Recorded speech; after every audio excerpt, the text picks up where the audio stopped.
यह कहानी राजस्थान के एक छोटे से गांव काकरिया की है। काकरिया में रात होते ही लोग धीरे धीरे अपने घरों में छुपने लगते थे। लोग कहते थे कि पुरानी बावड़ी के पास कोई प्रेत आत्मा घूमती है। जो भी वहां से गुजरता वह या तो बुरी तरह से बीमार हो जाता या उसकी मानसिक स्थिति बिगड़ जाती। गांव का ही एक व्यक्ति रामनिवास, जो बहुत ही बहादुर और निडर था, उसने इस बात को अफवाह मानकर नकार दिया।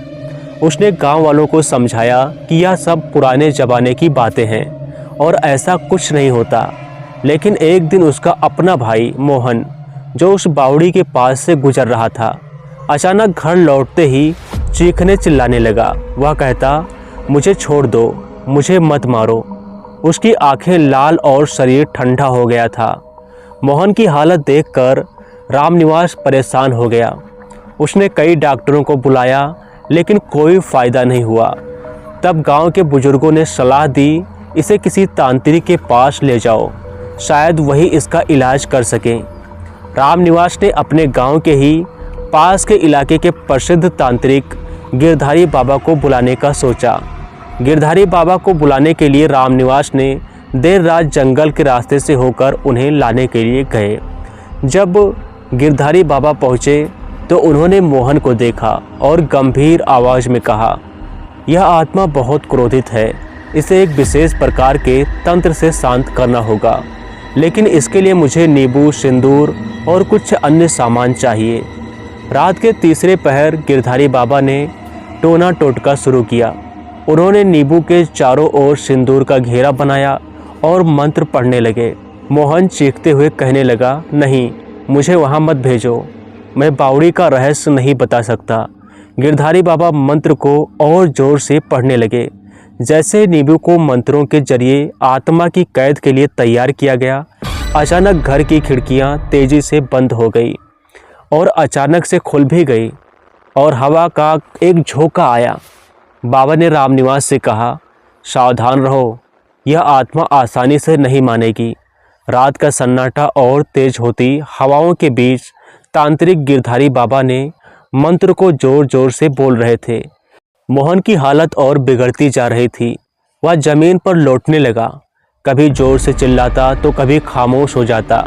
बाबा ने रामनिवास से कहा, यह आत्मा बावड़ी से जुड़ी है, हमें तुरंत वहां जाना होगा, वरना आत्मा पूरी तरह से मोहन को अपने वश में कर लेगी, फिर इसे बचाना नामुमकिन हो जाएगा।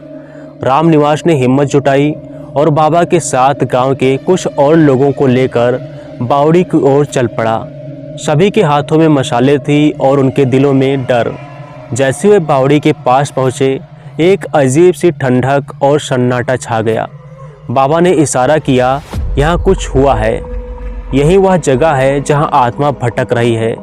बाबा ने बावड़ी के पास बैठकर मंत्र पढ़ना शुरू किया। धीरे धीरे वहाँ की मिट्टी में हलचल होने लगी। रामनिवास ने देखा कि बावड़ी के पास एक पुराना नींबू पड़ा था, जिस पर लाल धागा लिपटा हुआ था। बाबा ने कहा, यह वही आत्मा है जिसे किसी ने पहले यहाँ कैद किया था, लेकिन अब यह मुक्त हो गई है, इसे वापस कैद करना होगा। बाबा ने नींबू को हाथ में उठाया और उसके चारों ओर सिंदूर और काजल का एक घेरा बनाया। उन्होंने मोहन को पास बुलाया। मोहन के शरीर में आत्मा बाबा के मंत्रों के प्रभाव से धीरे धीरे बाहर आने लगी। सब लोग बाबा और मोहन को ही एकटक देखे जा रहे थे।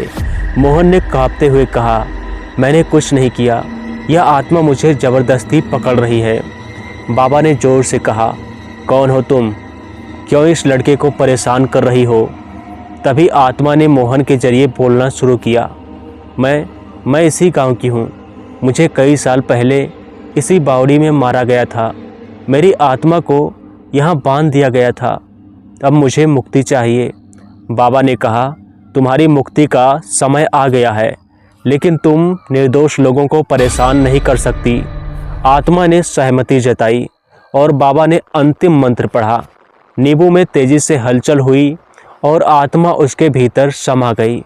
बाबा ने नींबू को उठाकर कहा, इसे गांव के बाहर जाकर सुनसान रास्ते पर फेंक देना। इसके बाद यह आत्मा कभी वापस नहीं आएगी। रामनिवास ने बाबा के निर्देशों का पालन किया। जैसा कि बाबा ने कहा था कि नींबू को गांव के बाहर एक सुनसान जगह पर फेंक देना। अगली सुबह मोहन पूरी तरह से स्वस्थ था। गांव वालों ने गिरधारी बाबा का धन्यवाद किया। इस घटना के बाद गांव की बावड़ी को बंद कर दिया गया और वहां जाने पर सख्त पाबंदी लगा दी गई। रामनिवास ने समझ लिया कि कुछ रहस्य विज्ञान के परे होते हैं। दोस्तों, ये कहानी कोई बनावटी नहीं है, ये रियल लाइफ की स्टोरी है। ये मैंने कुछ ऐसे शब्दों में लिखा है, आपको बनावटी लगे, लेकिन ये घटना आपके क्षेत्रीय इलाकों में भी कई बार सुनने को मिली होगी और कई बार आपने अपने आसपास के चौराहे, सड़क पर कभी ना कभी आपने फूल पत्तियाँ चढ़ी हुई देखी होंगी। कहीं पर आपने कुछ चढ़ावा देखा होगा जहाँ पर नींबू मिर्च भी होता है। तो यही एक कहानी होती है, सबके आसपास की कहानी होती है। कितने लोगों ने ये कहानियाँ सुनी हैं, आप हमें कमेंट में ज़रूर बताएं।